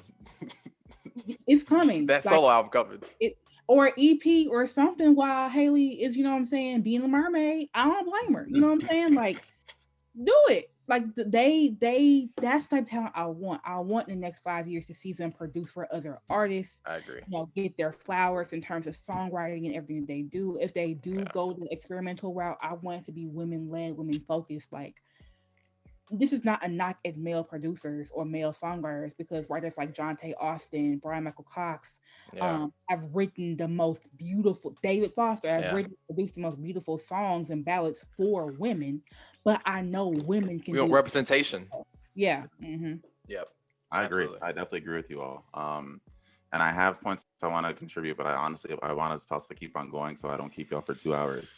But this is the last thing I really want to talk about, which is, I think, a barrier of different expectations for men and women. And I think it's sort of what we've all been saying. You have a lot of women who are like, they can't just sing. They have to like sing and dance, or maybe sing and produce, or sing and be artists, or sing and be visionaries. And like, especially these days, if you're a woman, it's like, okay, I'm not going to support you as a female rapper unless you look good, you sing well, you rap well, you got to write a little bit, you got to make your own videos, and you have to know how to like twerk. Like, you have all of the set of expectations that just don't exist for men. And I think about that a lot with performances more than anything. Because look at Beyonce, who was like a whole 7 months pregnant and like did a whole artist, didn't use that as an excuse to just sit in front of a mic and sing, had a whole like beautiful golden shining, performances, I think at the Grammys, honestly, that year. I think of Pink, who was literally known for doing acrobatics from like stadium ceilings, and her performances. And then like when I thought about, okay, well, who are the two men performers, or who are the two men at the top, and what are they doing? And it's like The Weeknd on the Super Bowl stage. Listen, and y'all know I love The Weeknd, but on literally the grandest stage of them all, he did a two-step and had like, it was more like this production than an actual performance. Drake is the biggest act out right now as far as men go. And if you watch one of his shows, Drake don't got no choreography. Like Drake is like running across the stage, hype, doing his thing. And I just kind of want to talk about how much that probably serves as a barrier in itself. Like, a woman can't just sing and expect to be as successful as a man who can just sing. And people will say Drake's a rapper, and he's like, no, but Doja Cat, she's a rapper and she does a whole choreography. Nicki Minaj, does a whole choreography. Megan, whoever you want to talk about. So that's what some people will say. They're like, oh, but he's rapping. It's that's what people will say. So yeah. So I have a theory as to why Drake does not do that as much. Because he tore his knee. He tore his Achilles or his ACL. Remember that? He wasn't dancing before that. I don't know. I honestly feel as if the reason that we have pretty lackluster performances in male rap field is often rooted in, like, I want to say homophobia. Oh. I kind of want to go there. Like, you know, I hate to say it, but you already know how a lot of typical heterosexual men feel about anything like going outside and checking on your mental health and blown in the wind can be deemed as a certain way, like all the other stuff. So imagine Drake, who was already given so much heat for singing on rap songs and being vulnerable in his feelings. He started dancing. He started dancing too. Oh, it's over with. You know what I'm saying? It's like not to say that's right. It's not right, but that's what I immediately think of as to why Drake as a rapper does not do that. He already gets so much flack for all of that. When back in the day, you had Heavy D, who he was killing it. Man, choreographed, dressed to the nines, the whole shebang. The only male rapper who I can say I'm always excited about their performances, well, back in the Chance 3 era, like the way he would always pull an orchestra together or a choir and give you something to look at, I enjoy that. But I agree, like the girls always have to do more, and even when they don't, we're always comparing to someone who did. It's funny how a lot of these conversations are going back because Beyonce is one of the most influential artists of all time, but Destiny's Child is one of the most influential groups of all time. The girls had to sing, they had to look together, act together, choreograph, be a brand, all this other stuff. And I think that might be why we don't have a whole lot of Black girl groups anymore. Not duos, super high groups. Like you gotta do the whole thing. The whole thing. You gotta do the whole thing. You gotta do it for a very long time. That being said, it kind of doesn't give men an excuse because the boy R&B groups back in the day, or the boy male performers back in the day, they were dancing. B2K was B2 just as recent as B2K. B5. B5 was my. One of my first concerts was Marquise Houston. He was getting naked on stage. Like, you know what I'm saying? And I don't know what that was because going further, like Chris Brown had to do it all. Yeah. To do it all. Yeah. You know, they still around. And if you've been to a Chris Brown, they still doing that. They still doing that. So I don't understand. That's why I don't know. Like I definitely agree that there is some type of disparity between what's expected from female performances versus male performances. But I will say that her doesn't dance. I was gonna say Mary J. Blige don't dance at all. Mary J. I mean, no. Okay, she get her little. Oh, you're right. She got her little thing going, but I'm saying she's not like have a whole choreographed thing going on. I think there's definitely some disparities, and I feel like for the sake of the conversation, for a Super Bowl program, The Weeknd needed to do more than just that, because I haven't seen I can't remember a male artist outside of like the actual like bands like Bruce Springsteen and them who just didn't do anything, but all the ones in recent memory like like Bruno Mars, Justin Timberlake, Prince, Michael Jackson, they've all done something. Yeah. So I think he's the problem overall. Like, don't get me wrong, like there's a disparity, but in recent memory, he's the problem. Because even Travis Scott did a lot, and I have been to Travis Scott shows, and Travis Scott has this air of, but I think Travis Scott's show performance originates from like the era of like punk shows and rock shows. There's a lot about engagement and moshing, but even that is cool. Like that's cool. I would prefer to see that than just. And I think that's my, having all your homeboys on stage, like it'd be weird if Travis Scott did the Jay-Z thing where he was just like but like the whole thing. And I feel like that's a good point because my performances is not dancing. It's about it's about your presence. It's about what are you giving me on stage. A Travis Scott show, he's not choreography, he's not doing dances, but like you feel his energy. He's having people climb up the little whatever those things are called, the speakers, the big speakers and stuff like that. Getting on the speakers and jumping off. He's having people crowd dive, like literally people suing him for injuries. Like you felt the energy when you were there. I don't feel like there's a lot of men I can think of that I think I'd get any kind of energy like that from at a show. Beyond like a Bruno Mars maybe, or like to your point, Chris Brown still dances, and some of these, I'm not going to go to a Chris Brown show anytime soon, but still, to your point, you know what I mean? Why not? I'm joking. Now I will say this. I'll say this. So I had the privilege of going to Something in the Water, which was one of the best things that I've ever been to in my entire life. I cried just thinking about it. Charlie Wilson, at his big age, still has an ensemble of like 8 people, and all of them are doing choreographed dancing the entire time. The reason I know about Chris Brown is because he performed there too. Yeah. And I've seen it. Jay-Z is not gonna give you no two-step, but to your point, Nnamdi, he's gonna give you some kind of energy. Like his Fade Black concert is one of the best televised things I've ever seen. Not because he had choreographed, but he know how to play the crowd. He has breath control. That's really what that's what I was gonna say. These rappers, they don't even go and perform their own songs. They don't sit there and let the beat drop and let you do it. They don't sound like themselves that they sound on the record. They don't sound like themselves. They don't even try. Jay-Z still can sit up there and spit when he needs to. Yeah. And I think that laziness in performing, I think that's what I want to say. That laziness in performing is more allowed in the male-dominated space. That's really the best way to put it. City Girls, circling back, the City Girls got a whole lot of heat for going to a bar in the pandemic, which it shouldn't have. But going to some club recently, fans waited for like 2 hours. They did 2-3 songs, which they pretty much lip-synced and then left. People were pissed. But men do that all the time in their performances, and it's celebrated, or at least tolerated for the most part. So it's so crazy because there was a Drake video going out where he's at like, I miss concerts, and he was like, and they were singing the whole dang song. You know, I love Drake just as much as anybody, but I agree. The laziness part is something that, because some people aren't rapping like they're doing their own lyrics and stuff like that, which is something I agree with. Yeah, everybody don't got to dance, but put some effort into it. Because back in the day, Outkast used to like do the same type of trick. They used to run and rap at the same time to practice breath control so they could keep up their That's stance. hard, man. There's not a whole lot of rappers or J. Cole can do it.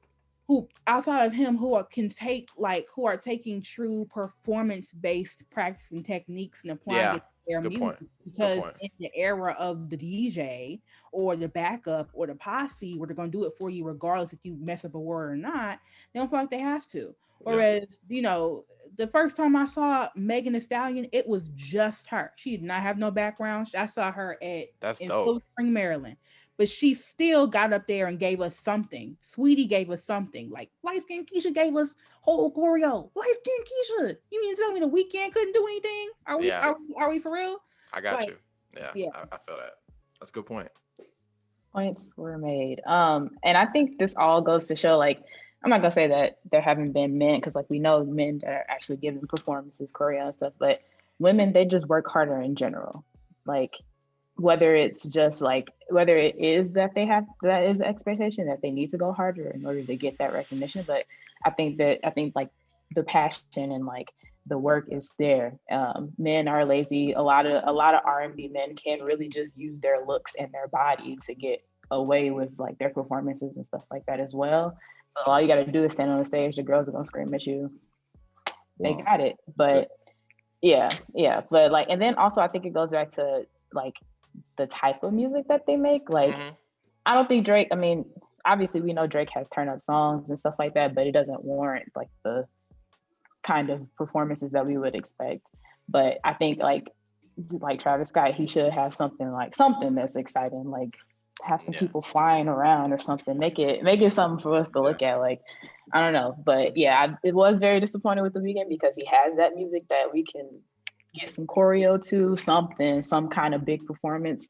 I think his intentions were right with it. It just didn't come out that way for the Super Bowl, which is unfortunate because the album is amazing. But you know, women, I mean, we already know this, women are going to get it right pretty much all the time, but that expectation is definitely a factor in like them working, like being the hardest working ones, and making sure like that it comes off as the best. And I know we want to move on. I know we do. But I just sat here and got mad because I'm sitting here thinking about how people judge certain rap girls for standing there and being pretty, or singers for standing there and being pretty. And I'm sitting here thinking about Trey Songz, who don't dance, he don't dance, doesn't give a two-step, but he stands there and he look pretty. And people don't give him no type of flack for that.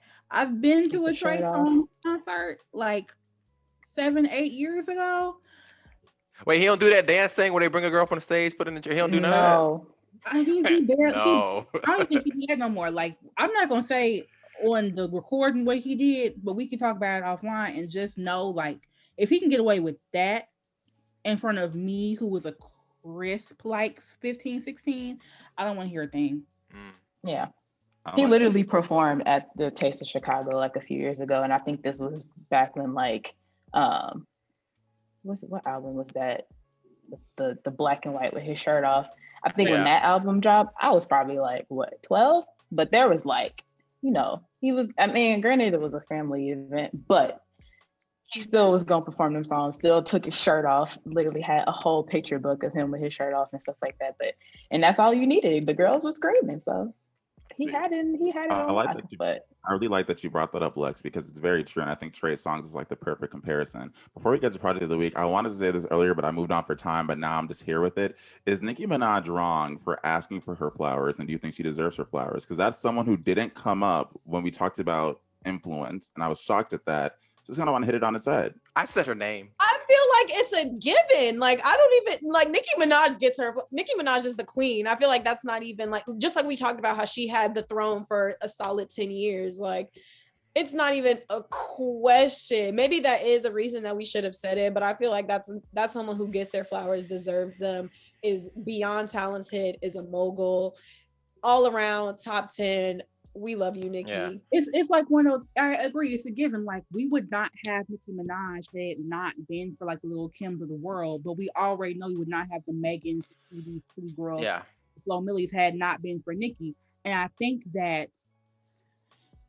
think we on this conversation know that, but I can get to your point, Nnamdi, that because she dominated for so long, for 10 years straight, washing men on tracks, giving us albums, going mainstream, still keeping gritty, all this other stuff like that. Doing a freestylish like song over a Soulja Boy beat that all these years later is iconic still.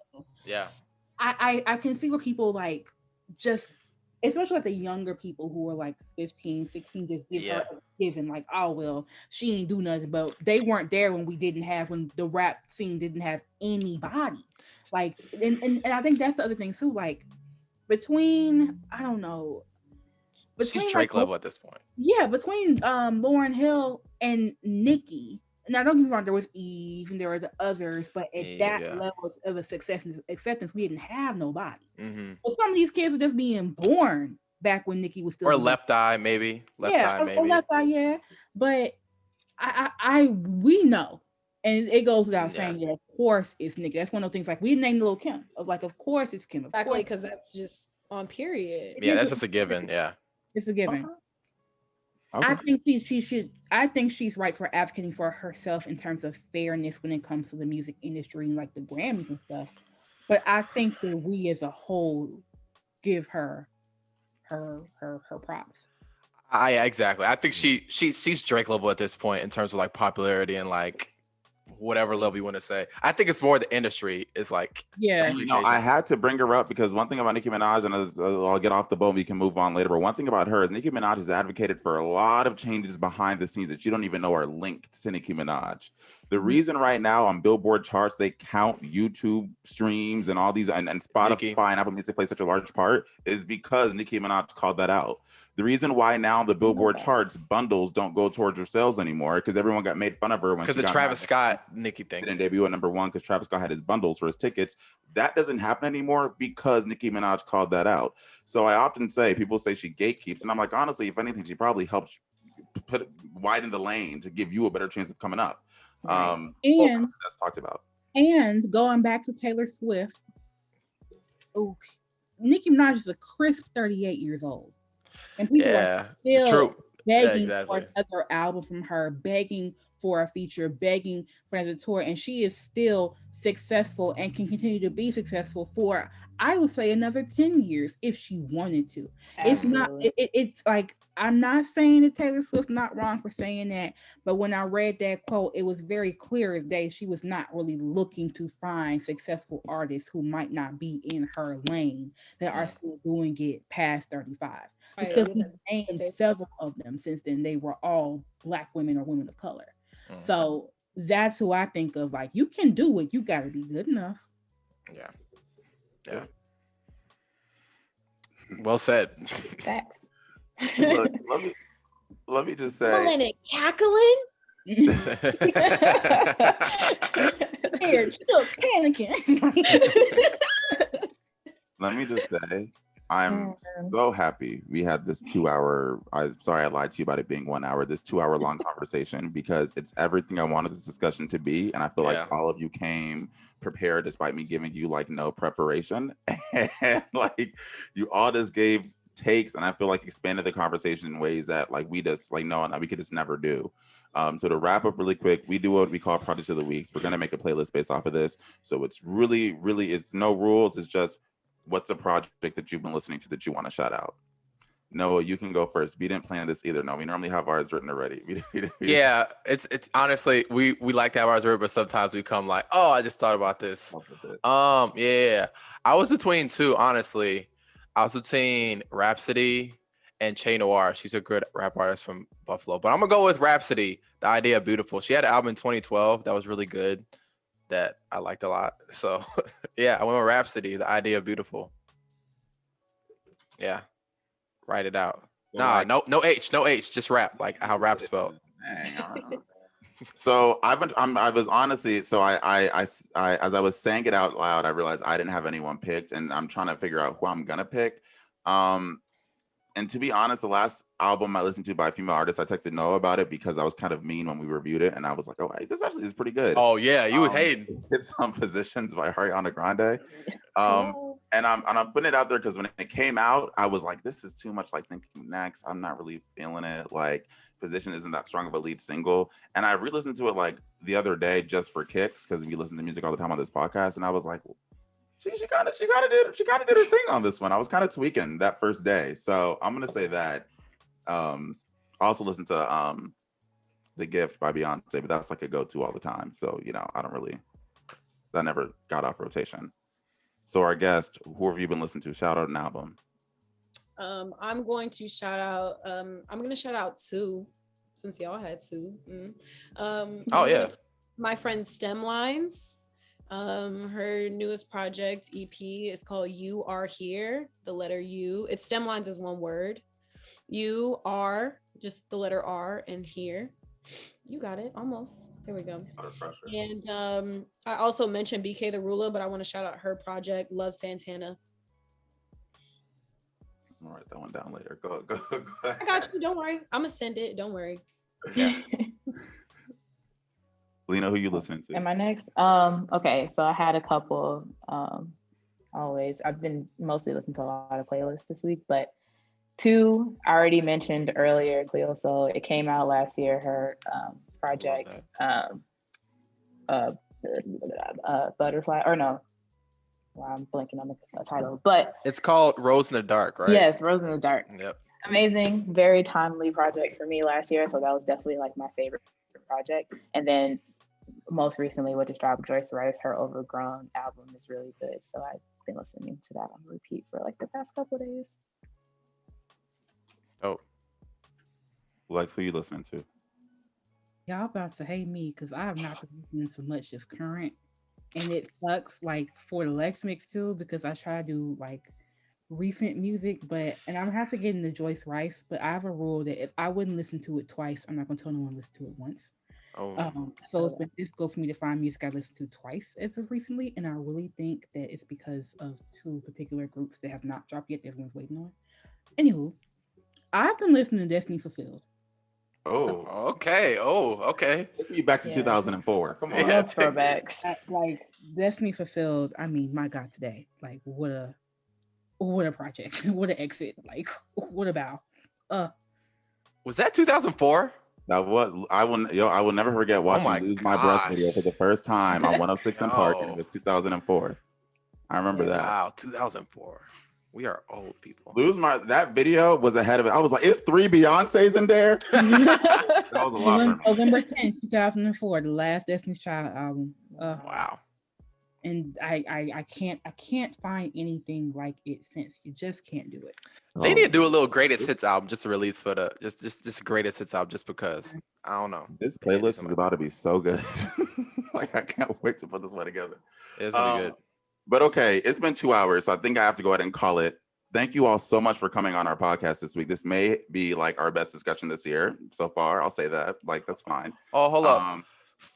Go to the Twitter so everybody can get the Twitters and everything. So we have everyone's socials written down up here for people watching on YouTube. Check all of our guests out. I'm so grateful for all of you coming, and I hope to have all of you back, honestly, because I've already thought of like 3 different podcast topics based on our discussion today, including a reckoning with Taylor Swift. But words about Taylor. That's all you need. That's all you need to know about how people feel. Yeah. Ooh. But we'll be back next week with I'm gonna go ahead and say we're reviewing Justin Bieber's album because I've been slandering it a lot, and trust me, you don't want to hear how deep my take goes with that. Because for the boy who just got out of an N-word controversy to try to capitalize off of the movement we have right now. Save it for the podcast. Save it for the episode. Save it. It as Noah says. All I'm gonna say is Noah says. It is literally the Pepsi Kendall Jenner ad of music right now. I will heal the world with justice, my album. Sorry. So prepare for that next week. Thank you for watching. That's all. And yeah, share and subscribe. Thank you. Thanks, guys. Thanks so much for having me.